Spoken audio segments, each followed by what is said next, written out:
ስማቸውን እንደገና መስማት ፈለገ። ወንጌላዊ ጀረኔ ዳሬ። ኦኬ የዚህ የበቶ ተወላጅ ናቸው። ኦኬ ከጎፋ መጥተዋል።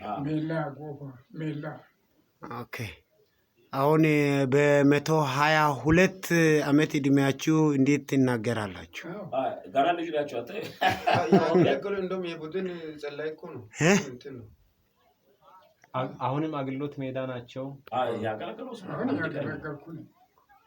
ጌታ ይመስገን። አሁንም ትሰብካላችሁ። እግዚአብሔር አሁንም ይሰራል። መጽሐፍ ቅዱስ ላይ የሰው እድሜ መጨረሻ ፊክስ የተደረገው 120 ነው። ያም አሁን የተቀናነሰ የመጨረሻው 70 60 40 ነው የሆነው። ከሰባ በላይ የሆነ ችግር ይበዛል። ከሰባ ወደ ላይ ካለፈ ችግር ይበዛል ተብሎ አሁን ደግሞ 122 ዓመት ኖረው ያለ ችግር። ሃሌሉያ አሜን። እግዚአብሔር ይባረክ። አሜን አሜን አሜን። እግዚአብሔር የሚኖሩትን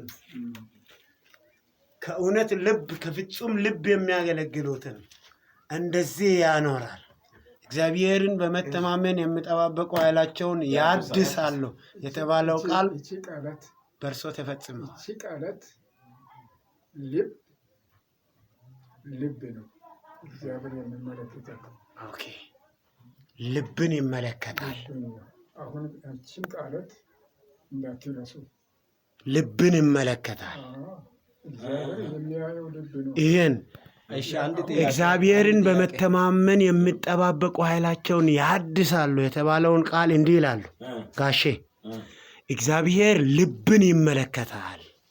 በልባችሁ ለእግዚአብሔር ቅን ሆኑ፣ እንደኔ ብዙ ዕድሜ ትጠግባላችሁ፣ ለእናንተም እንዲህ ያድርግላችሁ ነው ያሉን። አሜን ጋሼ ተቀብለናል። እግዚአብሔር ይባርኮት።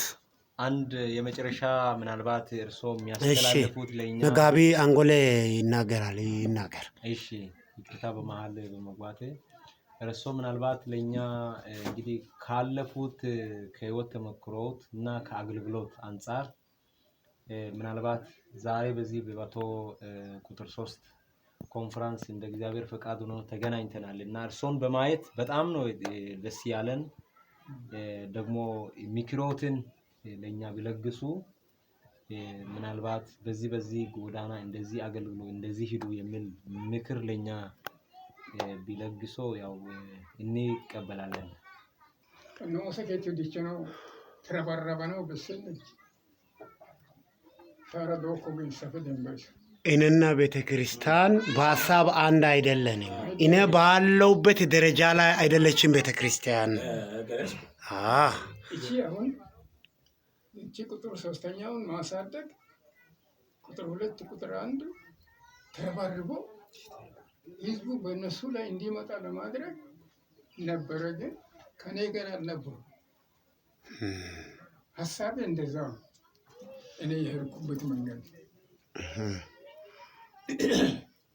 48 ጀምሬ 1948 ጀምሬ እስከ 55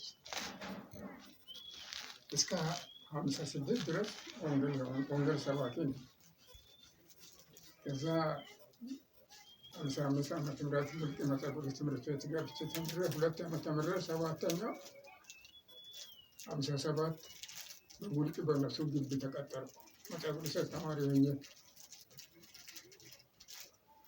በነሱ ግቢ 7 ዓመት ነው ያስተማርኩት። ገጠር ደግሞ እነሱ በከፈቱት ትምህርት ቤት 3 ዓመት ነው 10 ዓመት መጽሐፍ ቅዱስ ተማሪ ነው።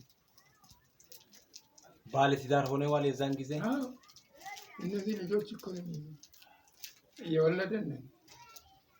ባለቤቴ አሁን ከሞተች ወደ 10 ዓመት ሊሆን 7ኛ ዓመት ነው። ሽን ታን ጋና ቆፈይስ ታን ወና ይስቃለት ይወደስ ሲቃለት ተራቡ ተጠሙ ችግር ውስጥ ግቡ፣ እግዚአብሔር ይረዳል። አሜን። መንገድ አለ።